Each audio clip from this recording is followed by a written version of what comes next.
मैं बताना चाह रहा था आपको, चाहे कॉन्ट्रैक्टर का ईओटी हो, चाहे सीओएस हो, एई का ईओटी हो या सीओएस हो, या डीपीआर का ईओटी हो या सीओएस हो, सबके हमने सेपरेट मॉड्यूल बना रखे हैं।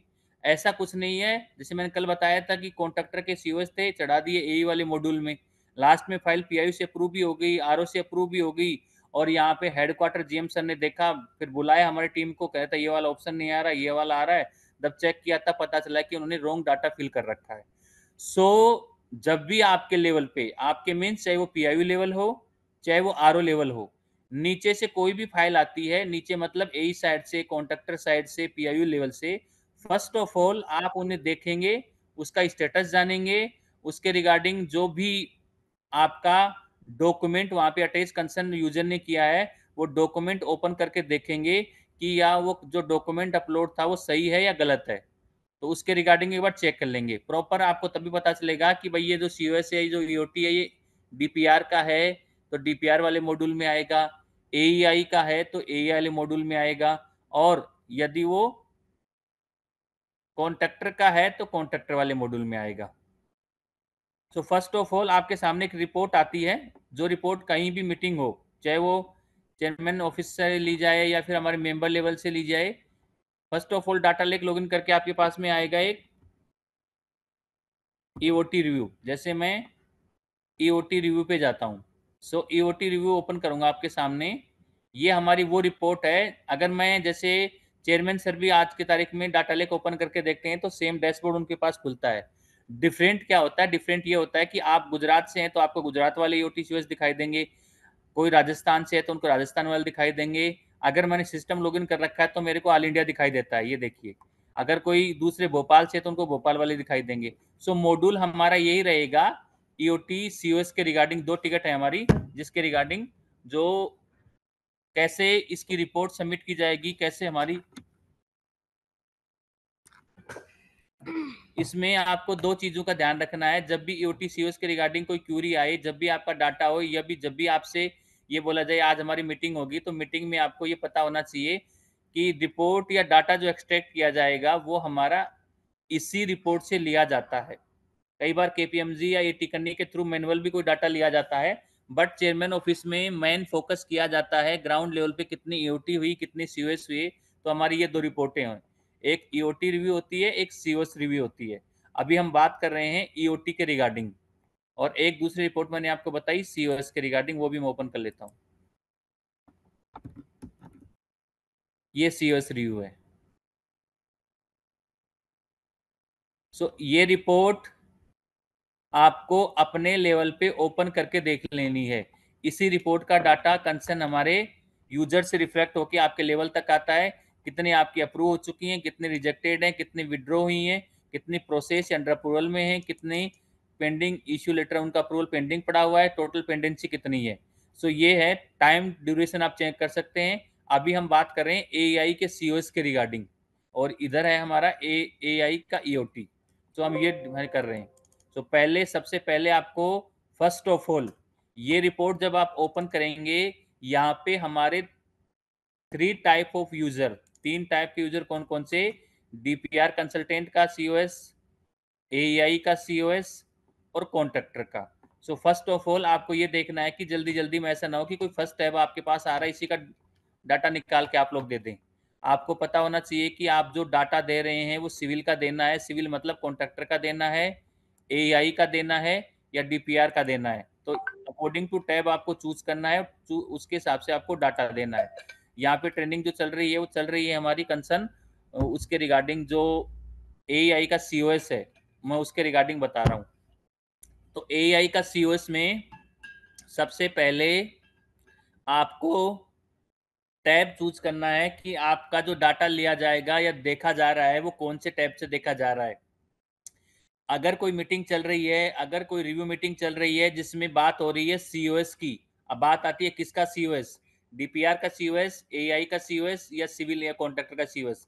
सो यहाँ पे एआई का होगा तो आपको बीच वाले टैब पे जाना है, अगर डीपीआर का होगा तो आपको डीपीआर सीओएस पे जाना है, और अगर सिविल वर्क का होगा तो आपको कॉन्ट्रैक्टर वाले पे जाना है। तो इसके रिगार्डिंग आपको ये चूज करना है। सो यहाँ पे फॉर एग्जाम्पल मैंने आपके सामने कोई डेट लेनी हो कि भाई कब से डाटा लेक, जैसे 1/4/2020 से हमारा स्टार्ट हुआ था डाटा लेक का वर्जन, तब से लेकर के आज की तारीख तक के आपको देखने हैं। बाय डिफॉल्ट ये चूज आता है तो आप सबमिट कर सकते हैं। और आपको लगता है कि नहीं हमें तो पर्टिकुलर पीरियड के हिसाब से देखना है, लास्ट मंथ के हिसाब से देखना है, तो आप पर्टिकुलर डेट चूज कर सकते हैं। आफ्टर देन सबमिट बटन पे क्लिक करेंगे तो पर्टिकुलर जो क्रिटेरिया कस्टमाइज आपने डेट चूज की है उसके हिसाब से आपका डाटा यहाँ पे शो करेगा। जब आप इस पे जाएंगे, इस रिपोर्ट पे जाएंगे, फॉर एग्जांपल मैं गया और मुझे देखना हो कि भाई आज की तारीख में मेरे पास में टोटल कितने आ रखे हैं, इस पे मैं क्लिक करूंगा तो इसका डिस्क्रिप्शन मोड खुल जाएगा। वो हमारा समरी था,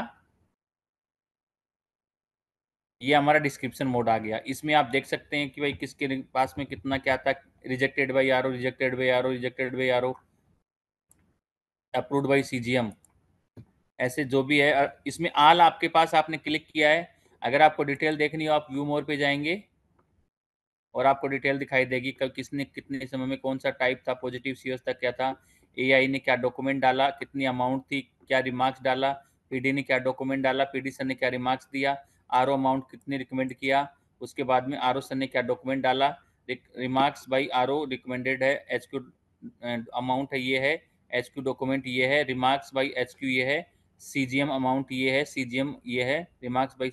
तो जिस यूजर ने जो डॉक्यूमेंट डाला होगा, जिसके रिगार्डिंग काम हुआ होगा, वो डॉक्यूमेंट आपको डाउनलोड करना चाहें तो आप इस पर्टिकुलर लिंक पे क्लिक करेंगे तो आपका डाउनलोड हो जाएगा। अगर आपको केवल वर्बली देखना है तो आप व्यू करके वर्बली देख सकते हैं। सो ये रीड ओनली इन्फॉर्मेशन आपको दिखाई देगी डिस्क्रिप्शन में।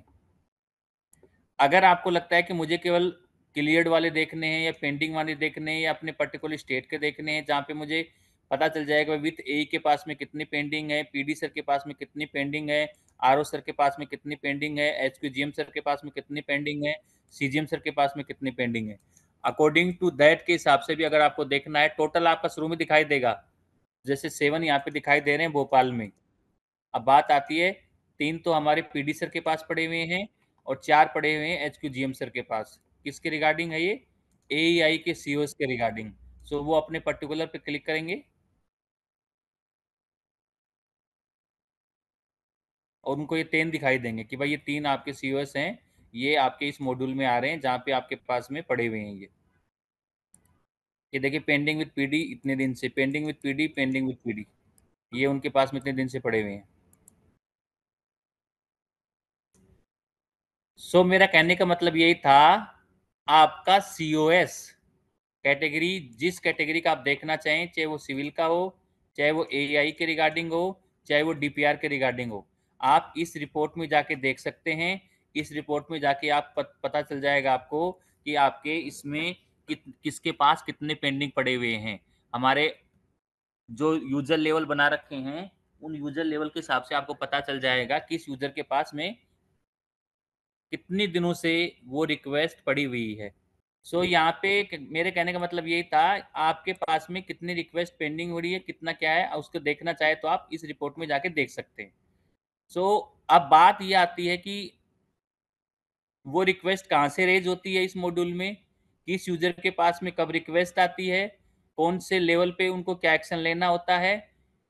बात कर रहे हैं एई के सीओएस के रिगार्डिंग या एई के ईओटी के रिगार्डिंग, तो उसका फ्लो क्या है वो सब हम अब देखेंगे। तो मैं अभी फिलहाल बता रहा था सीओएस के रिगार्डिंग। अगर सीओएस की रिपोर्ट आपको समझ में आ गई है कि एआई का सीओएस कहाँ से देखते हैं, सेम हमारा नेक्स्ट जो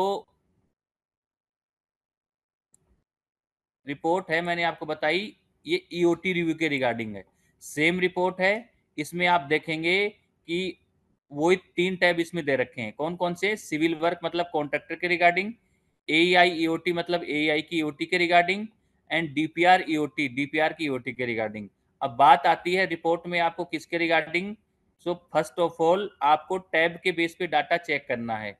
सेम अगर मेरे को एआई ईओटी का लिखना है तो मुझे इस टैब पे क्लिक करना है, मुझे डीपीआर का करना है तो मुझे इस टैब पे क्लिक करना है। तो जिस मॉड्यूल के रिगार्डिंग, जिस यूजर के रिगार्डिंग मुझे डाटा चाहिएगा उसे मुझे पर्टिकुलर में जाना है। अगर मुझे कस्टमाइज लेना है तो मैं डेट डाल सकता हूँ, उसके बाद सबमिट पे क्लिक करूंगा तो पर्टिकुलर डेज के हिसाब से मेरे पास में पेंडेंसी आ जाएगी। अगर मुझे आल देखना है तो बाय डिफॉल्ट आल यहाँ पे शो होता है।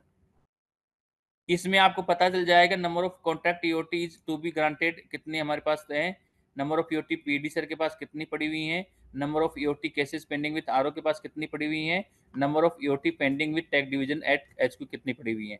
सो यहाँ पे अकॉर्डिंग टू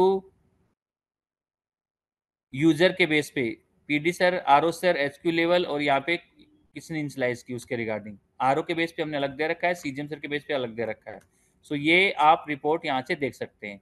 दो रिपोर्ट मैंने आपको बताई हैं, एक है हमारा सीओएस रिव्यू, एक हमारा ईओटी रिव्यू। रिपोर्ट चाहिए, डाटा चाहिए हमारे किसी भी लेवल का हो, चाहे वो डीपीआर का हो, चाहे वो एई का हो, चाहे वो कॉन्ट्रैक्टर का हो, तीनों का पेंडेंसी, अप्रूवल या टोटल कुछ भी देखना हो आप इस रिपोर्ट में जाएंगे, आपको वहां पे मिल जाएगा। तो ये रिपोर्ट है। अब इन रिपोर्टों में डाटा किस मॉड्यूल से आता है वो हमारा नेक्स्ट स्टेप रहेगा।